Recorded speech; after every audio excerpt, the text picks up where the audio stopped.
Cheryl. I am 63 years old. This was in 2012, so 10 years ago.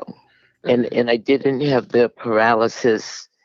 Um, there are parts of my memory that are missing that people will talk about and say, remember this, it's not there. I cannot remember it. Um, so I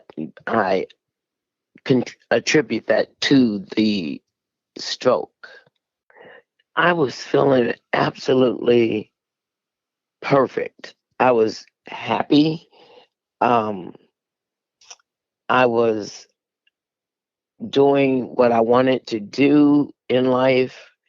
I went to bed not feeling sick, um, not feeling under the weather, not feeling achy and flu like. So I just didn't understand where this pneumonia came from. And they also found carbon monoxide. The doctor asked me, was I trying to commit suicide? I was like, what? But we figured out because I had a little refrigerator next to my, um, on my nightstand that I kept soda or water in.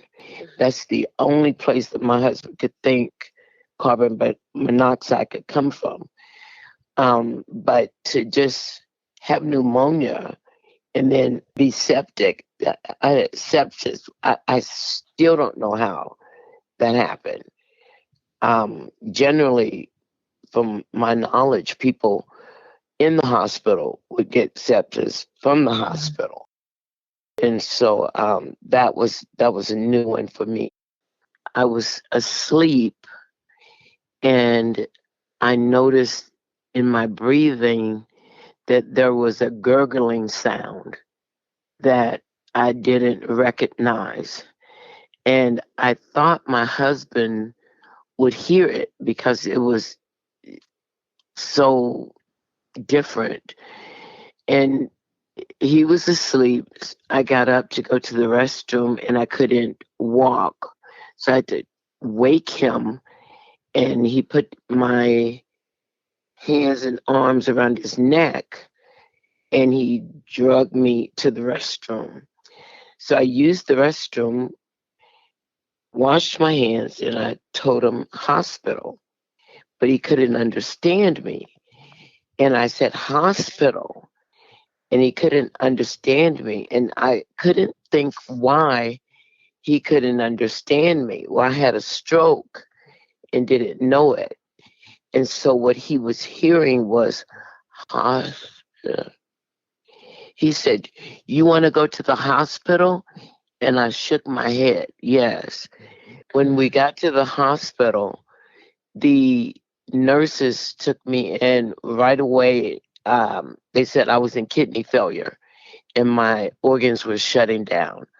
I had had a stroke, I had pneumonia, and I was septic. And so they put me on a gurney and put those things on your hands so you like you're handcuffed, but you're not, the leather, so that I couldn't get off of the bed. I didn't understand that. I didn't understand what was going on, but they took me to the back and put an IV and um, medication, and doctors were hovering over me talking, and I still didn't know what was going on. And then the lights went out. I just was out of it. When I came to, that's when they explained to me that I was in the perfect storm and they did not expect me to live. I lived. My doctor just said, Cheryl, I don't even know how you're here. He said that your organs were your kidney, your liver, your lungs, your blood pressure was so low. He said, had they brought you in 10 minutes later, you would have been dead. I just couldn't believe it. I mean, I still have a hard time believing it. I'm thankful that I was able to get in. You know, I did nothing different in my life to bring about a stroke. Most of the things that I've changed is the diet and the hiking and walking.